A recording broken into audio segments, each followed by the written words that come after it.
রেখেছি। তার ভিতরে একটা হচ্ছে মঙ্গল শোভাযাত্রার নামে এক হিন্দু ধর্মের বিভিন্ন প্রতিকৃতিকে সামনে নিয়ে আসা, পূজনীয় করে ফেলা। হিন্দু ধর্মের ভাই বোনরা তাদের ধর্মবিশ্বাস মোতাবেক মূর্তি বানাবেন, পূজা করবেন, তার যে যা যা করণীয় তার ধর্ম মোতাবেক শতভাগ করবেন। এই শতভাগ করবার জন্য এই রাষ্ট্রের নাগরিক আকারে, অংশীজন আকারে, দল আকারে, রাজনৈতিক কর্মী আকারে আমাদের যা করবার দরকার সব কিছু আমরা করব। যেভাবে গণ অভ্যুত্থানের পক্ষে আমরা সবাই মিলে আলেম ওলামায়ে কেরাম, ইসলামী দল, তাবলিগ, তারপরে মাদ্রাসার ছাত্ররা মিলে মন্দির পাহারা দিয়েছি, আমরা রাত করে রোটেশন করে মন্দির পাহারা দিয়েছি, গির্জা পাহারা দিয়েছি, ঠিক এইভাবে হিন্দু ধর্মের সকল বিশ্বাস মোতাবেক তারা তার ধর্ম পালন করবে। কিন্তু সেটা সার্বজনীন, সেটা সবার, সেটা বাঙালির, এবং বাঙালি মুসলমানও এখানে অংশগ্রহণ করতে হবে। এই ধরনের একটা সাংস্কৃতিক, একটা কালচারাল ফ্যাসিবাদ আমাদের উপরে চাপিয়ে দেওয়ার চেষ্টা করা হয়েছে গত 6 দশক ধরে। 60-এর দশক থেকে শুরু হয়েছে এই কাজগুলো। এবং এটা করতে গিয়ে যেটা হয়েছে, পহেলা বৈশাখটা এই মাটির সবার মানুষের একটা অংশগ্রহণের জায়গা ছিল। চৈত্র সংক্রান্তির মেলা, সেটা হিন্দুদের উদ্যোগে হইতো, কিন্তু আমরা তো সে মেলায় গেছি।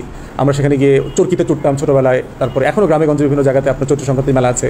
বৈশাখের হালখাতা খোলা, এটা একটা কমন প্র্যাকটিস ছিল। এবং যেহেতু বড় বড় ব্যবসায়ীরা বাজারে হিন্দুরা ছিলেন, তারা এই প্র্যাকটিসটা করতেন, কোনো সমস্যা নেই, তারা করবে, মিষ্টান্ন ভোগ করবে, ওখানে সৃষ্টি করে নতুন হালখাতা করতো, এগুলো ফাইন, কোনো কিছু করবেন। কিন্তু কোনো পার্টিকুলার উদযাপনকে সার্বজনীন আকারে চাপিয়ে দেওয়াটার এই আয়োজনটা আমাদের দেশের মানুষ ভালোভাবে নেয় নাই। মঙ্গল শোভাযাত্রা নামে একটা জিনিস চালু করা হলো, যেটা আসলে অরিজিনালি ছিল না। এটা ছিল আনন্দ শোভাযাত্রা, ছিল আনন্দ র্যালি ছিল। আপনি বৈশাখের র্যালি করেন না, সিম্পলি নববর্ষের র্যালি বলে একটা র্যালি করেন না, সবাই দেখবেন সেখানে আসবে।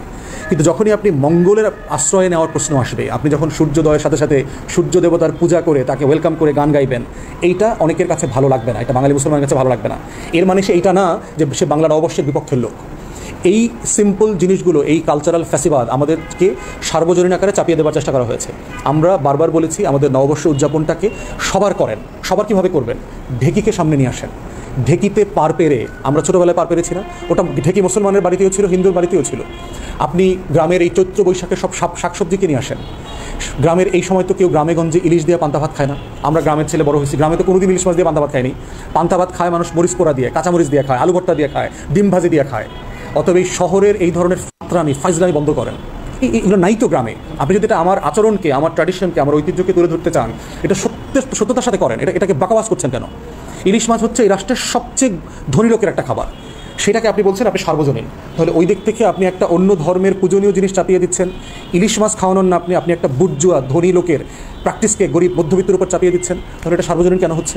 আপনি সার্বজনীন করবার চেষ্টা করছেন না তো। তাহলে সার্বজনীন করতে হলে কী করতে হবে? ওই যে ছেলেটা বলেছিল যে জাতীয় মাছ কোনটা বলছে না, সে বলছে হলে পাঙ্গাস মাছের কথা বলছে।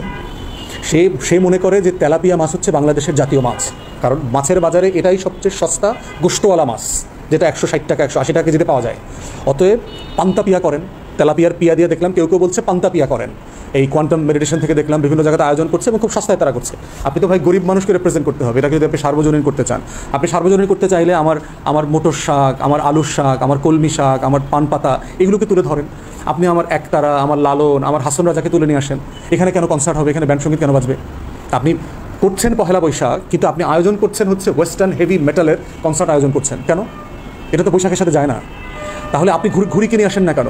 আমার সেই ঘুড়ি উৎসব ছিল, এই সময়টাতে আমরা কি প্রচণ্ড ঘুড়ি কাটাকাটি করতাম। আপনি জব্বরের বলি খেলা নিয়ে আসেন, আপনি মোরগ লড়াই নিয়ে আসেন, আপনি কুস্তি নিয়ে আসেন, আপনি ওই যে হাডুডু খেলতাম আমরা এই মৌসুমে, আপনি হাডুডুকে নিয়ে আসেন, আপনি এই যে সাঁতার প্রতিযোগিতা নিয়ে আসেন, বুড়িগঙ্গা বিভিন্ন জায়গাতে যেখানে পানি পরিষ্কার, আপনি সেই কম্পিটিশনটা করেন। আপনি এই যে লাঠি খেলা নিয়ে আসেন। অতএব যা কিছু আমার গ্রামের, যা কিছু আমার এই বাঙালির, আমার হাজার বছরের সংস্কৃতি, সেটাকে আপনি জেনুইনলি অর্গানিক পন্থায় তুলে নিয়ে আসেন। যেগুলো আমার না সেগুলো বাদ দিয়ে দেন, জোর করে চাপায় দিয়ে না। চাপায় দিয়ে যে লাভ হয় না, হাসিনার 16 বছরের অত্যাচার নির্যাতন এটার প্রমাণ। অত সেটাকে ভুলে যাবেন না। ঢাকা বিশ্ববিদ্যালয়ের চারুকলাকে বলছি, আপনাদের গুটিবাজি কিন্তু আমরা বুঝি যে আপনারা এইখানে বৈশা কলকাতার পলিটিক্স করেন, দিল্লির পলিটিক্স করেন। আপনাদের এই বকাবাস কলকাতার রাজনীতি করা বন্ধ করেন, কালচারাল ফ্যাসিবাদের দুষ্টামি বন্ধ করেন। আমরা হাসিনার রাজনৈতিক চরিত্র যেহেতু বুঝে ফেলছি, ঢাকা বিশ্ববিদ্যালয়ের চারুকলার বাটপাড়িও আমরা বুঝতেছি। অতএব চারুকলা কেন্দ্রিক এই যে পুরো সুশীল যে নাগরিক সমাজ ডেভেলপ করছে কলকাতার, মাথা দিয়ে চিন্তা করে দয়া করে বের হয়ে আসেন। এটা বাংলাদেশ না, এটা কখনো গ্রহণযোগ্য হবে না।